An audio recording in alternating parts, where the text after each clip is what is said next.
అధ్యక్ష, ఏ ప్రశ్నకు అవునండి, బి ప్రశ్నకు రాష్ట్రంలో 250 క్యాంటీన్లను ఇప్పటివరకు ఏర్పాటు చేయడం జరిగింది అధ్యక్ష.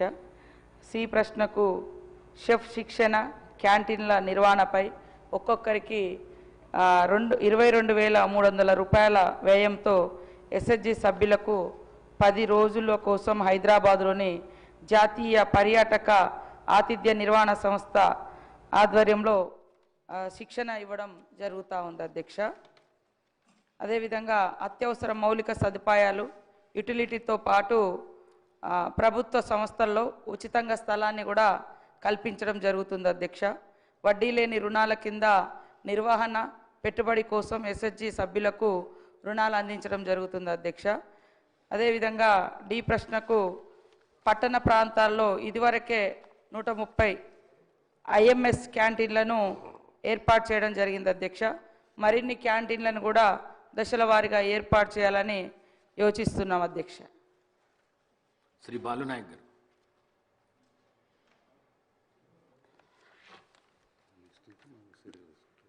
ధన్యవాదాలు అధ్యక్ష. గౌరవ మంత్రి గారు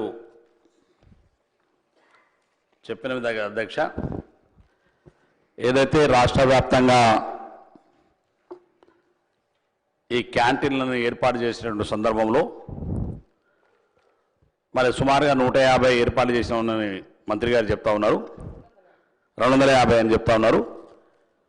మిగతా నియోజకవర్గాలలో మున్సిపాలిటీ స్థాయిలో కూడా మరి ప్రభుత్వ కార్యాలయాల్లో కానీ మున్సిపాలిటీ స్థాయిలో ఉన్నటువంటి కార్యాలయాల్లో కానీ అక్కడ ఏర్పాటు చేసేటువంటి ఆలోచన ప్రభుత్వం అనుకుంటే అవి కూడా ఏర్పాటు చేస్తే బాగుంటుందని గౌరవ మంత్రి గారు కోరుతా ఉన్నారు అధ్యక్ష. అదేవిధంగా మహిళా సంఘాలకు సంబంధించి ఇప్పటికే ప్రభుత్వం అనేకమైనటువంటి కార్యక్రమాలను ఏర్పాటు చేశారు.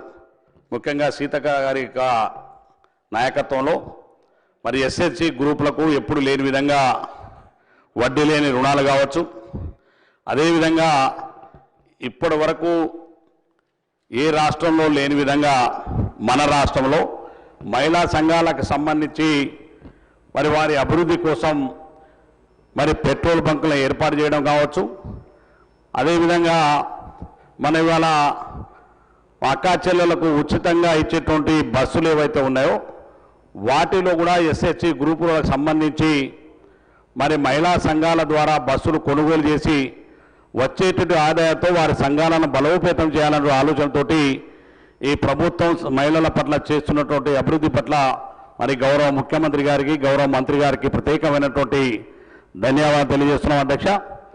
ఇంకా చాలా కార్యక్రమాలు ఈ ప్రభుత్వం మరి చేపడుతున్నటువంటి సందర్భంలో మహిళా సంఘాలకు సంబంధించి వారిని ఇంకా పెద్ద ఎత్తున కొత్త సంఘాలను ఏర్పాటు చేసి ప్రోత్సహించవలసినటువంటి అవసరం ఉందని చెప్పి కూడా ఈ సందర్భంగా మనం చేస్తున్నాం అధ్యక్ష. మహిళల బలోపేతంగా కావడం వల్ల ఆ సంఘాలు బలోపేతం అవ్వడం వల్ల ఈ రాష్ట్ర ప్రభుత్వానికి మరింత మంచి పేరు రావడానికి అవకాశం ఉంటుందని చెప్పి ఈ సందర్భంగా తెలియజేస్తూ అధ్యక్ష, అక్కగారికి ఈ క్యాంటీన్లు మళ్ళీ కూడా రాష్ట్ర వ్యాప్తంగా కనీసం నియోజక స్థాయిలో మరి ఏర్పాటు చేస్తే బాగుంటుందని చెప్పేసి మరి కోరుతా ఉన్నాను అధ్యక్ష. అదేవిధంగా ప్రభుత్వం మహిళా సంఘాలను బలోపేతం చేయాల్సిన ఆలోచనలో ఇంకా వారికి ఆర్థికంగా పరిపుష్టం చేయడానికి ప్రభుత్వం మరింత మరి నిధులను కేటాయించి ముందుకెళ్లాలని గౌరవ మంత్రి గారు కోరుతూ ధన్యవాదాలు అధ్యక్ష.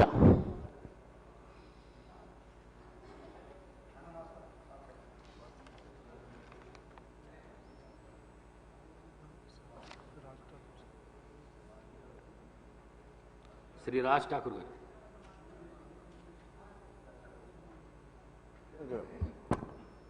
నెక్స్ట్ మెడికల్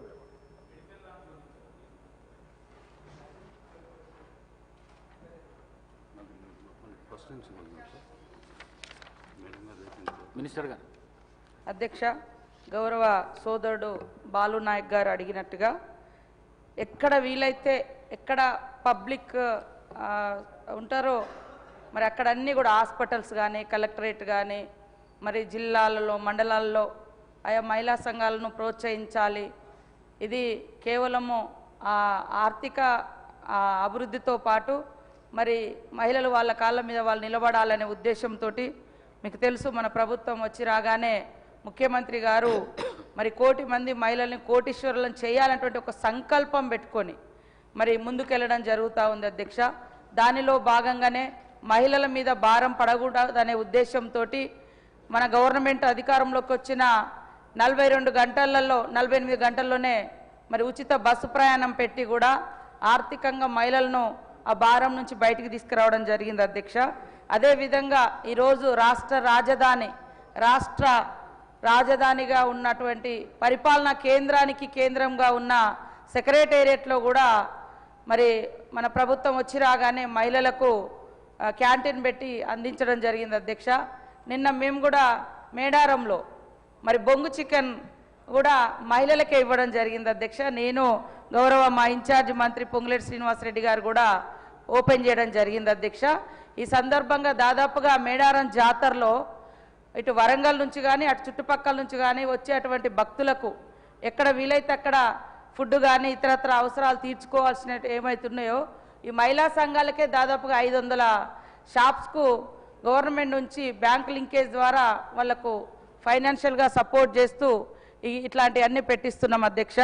ఖచ్చితంగా మరి అన్నట్టుగా ఇంకా సంఘాలను కూడా మహిళా సంఘాలను గతంలో మనం 60 ఏళ్ళు దాటితే మహిళా సంఘాలలో వాళ్లకు సభ్యత్వం అవకాశం లేకుంటుండే మన ముఖ్యమంత్రి రేవంత్ రెడ్డి గారి ఆలోచన మేరకు 60 సంవత్సరాలు దాటినటువంటి మా అమ్మలను కూడా సంఘాలలో తీసుకొని వాళ్లకు ఒక ఆర్థిక భరోసానే కాకుండా సామాజిక సామూహిక ఒక కుటుంబ రిలేషన్ కూడా మహిళా సంఘాలలో ఉండడం ద్వారా ఏర్పడుతుందనే ఉద్దేశంతో 60 ఏళ్ళు దాటినటువంటి వాళ్ళను కూడా మహిళా సంఘంలో తీర్చుకుంటున్నాం. అదేవిధంగా వృద్ధ సంఘాలను కూడా ఏర్పాటు చేసి మన యొక్క మరి ఎస్హెచ్జి గ్రూపుల ద్వారా మరి అదేవిధంగా ప్రభుత్వం ద్వారా వారికి అన్ని రకాలుగా అండగా ఉంటున్నాం అధ్యక్ష. అంతకుముందు 18 సంవత్సరాలు దాటితే ఉండే ఇప్పుడు 15 సంవత్సరాలు దాటినటువంటి బాలికలను కూడా సంఘాలలో ఆహ్వానిస్తున్నాం అధ్యక్ష. అదేవిధంగా దివ్యాంగులకు కూడా స్పెషల్గా సంఘాలు ఏర్పాటు చేసి వాళ్లకు ఆర్థిక భరోసా మరి ఆర్థిక స్వావలంబన ఇవన్నీ కూడా కల్పిస్తున్నాం అధ్యక్ష. ఇవాళ ఇందిరా క్యాంటీన్ల యొక్క ముఖ్య ఉద్దేశము ఒక దిక్కు మరి మహిళలు చేతి వంట అమ్మ చేతి వంటలాగా ఖచ్చితంగా ఉంటుంది, రుచికరంగా ఉంటుంది, ఆత్మీయత ప్రేమ ఉంటుంది. కాబట్టి అందరూ మహిళలే మరి క్యాంటీన్స్ నడిపిస్తూ తక్కువ రేట్లలో అదేవిధంగా మంచి ఆత్మీయతను అభిమానాన్ని పంచి అమ్మ చేతి వంటను తినిపించడం జరుగుతుంది అధ్యక్ష. అదే కాకుండా ఇందిరా మహిళా శక్తి సంఘాలకు దాదాపు ఇప్పటికీ 20 రకాల బిజినెస్లను డివైడ్ చేసి ఆ 20 రకాల బిజినెస్లోకి మహిళల్ని తీసుకురావడం జరుగుతుంది అధ్యక్ష. మహిళలు కూడా పెద్ద ఎత్తున ఇంట్రెస్ట్ చూపుతున్నారు అధ్యక్ష ఇవి పెట్టుకోవడానికి. కాబట్టి తప్పకుండా ఎక్కడెక్కడైతే అవకాశం ఉందో అక్కడ ఏర్పాటు చేయాలని మా సిఓ దివ్యా దేవరాజన్ గారి ద్వారా మరి కలెక్టర్లందరికీ డిఆర్డిఓస్ అందరికీ కూడా ఆదేశాలు అందిస్తాం అధ్యక్ష. మీరు కూడా ప్రజాప్రతినిధులు కానీ మరి లోకల్గా ఉండే డిమాండ్ను కూడా వాళ్ళ విన్నపాలు తీసుకొని తప్పకుండా అత్యధికంగా క్యాంటీన్లు ఏర్పాటు చేస్తాం అధ్యక్ష.